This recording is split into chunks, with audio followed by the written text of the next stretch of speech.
The steering wheel feels, it's very stiff. Like you don't have power steering stiff? Yeah, kind of. It's not how it used to be. Man on a mission, I'ma get it. You know I be on a what? So Nate had a problem today when he was driving his car. What was your problem? My speedometer went to 0, and I had no power steering. Yeah, so he lost his hill assist. So if you don't have a manual transmission, that's where you take your foot off of the clutch and it makes sure that it doesn't roll back. He lost his speedometer, power steering, and traction control. My thought was speed sensor because that's what controls all of that stuff. And I know if you take your Mustang drifting, if you disconnect that, you don't have to worry about advanced track coming back on. He checked the interwebs and they kind of agreed, and this is what he has. So that looks pretty burnt out. Yeah, it's supposed to be the sensor. Yeah, so which side was that from? The driver's side. Oh, snap. Okay, so gotta go to where to get that? O'Reilly's. Okay, cool. Okay, so here's our wheel speed sensor. I just replaced that. I put in the new one. The other one was not burnt out like the one on the driver's side, but might as well replace them both. And it looks like we've been rubbing on this cable right here. Oh yeah, that is definitely from a rub. At least it didn't tug. So we may have to just bend this somehow so it I was thinking brings that away from it. I can just zip tie this like around here. Well, you just want to make sure that you're not putting too much stress. Maybe wrap this around the backside. What do you mean? Like So, bring this around here? Yeah, cut that and bring it around the backside. Okay. Several days later. I've been putting this off for way too long. So today I decided to get up a little early. What is it, like 7 o'clock? I'm gonna fix that wiring harness for my wheel speed sensor because still have no power steering, so that's kind of a problem. It's not cool. Harness is right here, the new one. They actually sent the wrong one. Like it doesn't fit exactly. This one's shorter than the original. But we're gonna splice that wire and we'll connect them. And then should work. Here's the original wire. It was rubbing on the inside of my wheel. I'm pretty sure that's probably what the problem was. I've got it taped up right now, but clearly something ain't working. So what we're gonna do is we're gonna see this little tab. Just gonna squeeze that. And then there we go. So that's the old one. It's got the same connector as the new one. This is where your wire would rub through. Mm-hmm. So we're gonna snip right after that. All right, there we go. Now it's disconnected. All right, I'll talk to you later, man. So Nate has been out here working on getting this sensor set up. So if we didn't already tell you, he ordered a new sensor or a new sensor wire online. It said it fit his car, but it had a connector at both ends. The problem is this wire here from his sensor goes all the way up in here and goes into the wiring harness loom and doesn't actually connect with the sensor. So we figured we'll just go ahead and splice this on here, solder it, and then everything should be good.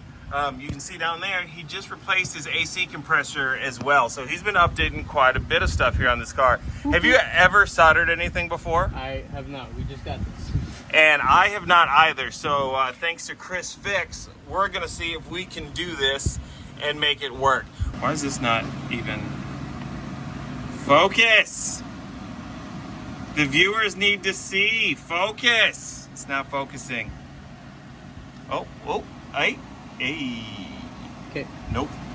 Didn't focus. Put it on regular mode and put it on a wide angle lens. Regular mode, wide angle. Yep. And lose the cinematic. Lose the features. Yep. Oh, Jesus.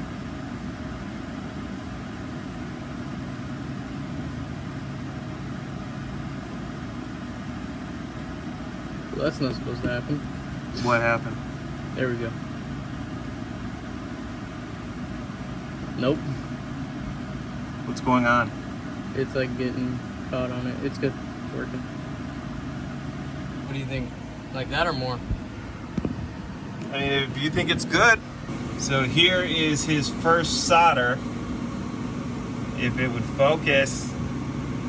There we go. Not too shabby, dude. Not too shabby at all. I like it. I think it's good. I think it's going to hold. If you look right here, we have all of our heat shrinks doubled and tripled up so that we can slide those up and get those into place when needed. But we want to finish up by soldering this next piece in, and then we'll get all the heat shrinks. So I'll go ahead and let him do that, stay out of his face, and then we'll get the heat shrinks in place. So Nate's got his soldering done here. What he's gonna do now is start getting his heat shrink in place. This thing doesn't want to focus, but that's okay. So what we did is, like I said, we doubled and tripled this up so we could get everything up in here. We're gonna go and hit the first one halfway down, go and grab the second one up in here, get it on here, start heating it up, and then start bringing up the others, and we can start getting these ends and make sure everything is sealed in before finishing up. You ready to go?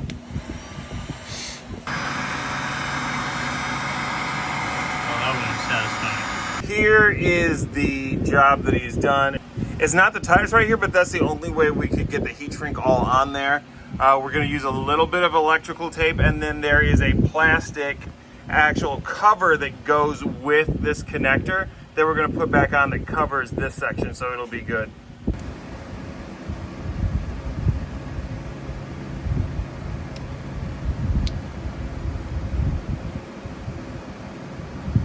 And this section doesn't need the tape because it didn't have it, but we're gonna go ahead and do it just in case.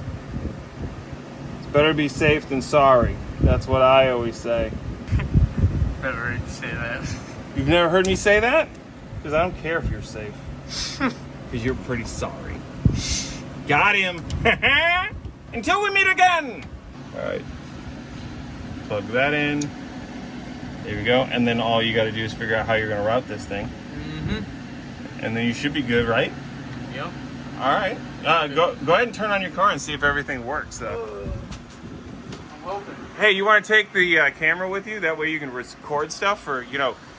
Oh my gosh. Didn't realize I had to do everything around here. Yeah.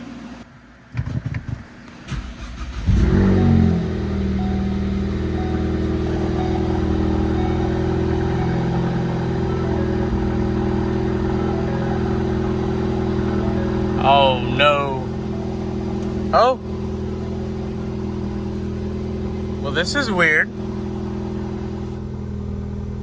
So for some reason it's still not working, and I'm not exactly sure why. We tested it and we're getting signal all the way to the connector, and it's a new sensor, so I guess we have to check the other side now, huh? And by Yep. we, Me. yeah. Came over here to the driver's side because passenger side, after we did that, didn't work, and I was testing power output through here and we weren't getting anything. So I started putting my hand along here, and look, we found the culprit. It snapped all the way through. Nate originally started to do this side. I was like, why would you do that side if we know the other side is rubbed through? Well, apparently both sides are completely rubbed through. So now we need to do what we did over on that side to this side, and we should be Gucci. So Nate is reattaching the battery. We got everything tightened up here, zip tied in place so it's out of the way. So he's going to fire it up. We're going to run it lock to lock, make sure that the wire is okay and safe, and that everything works, right? Yep. Well, go ahead and do it. See the lights. All right, we'll turn it on, man. Y'all aren't ready for this. This is life changing. You better hope it works. Oh yeah.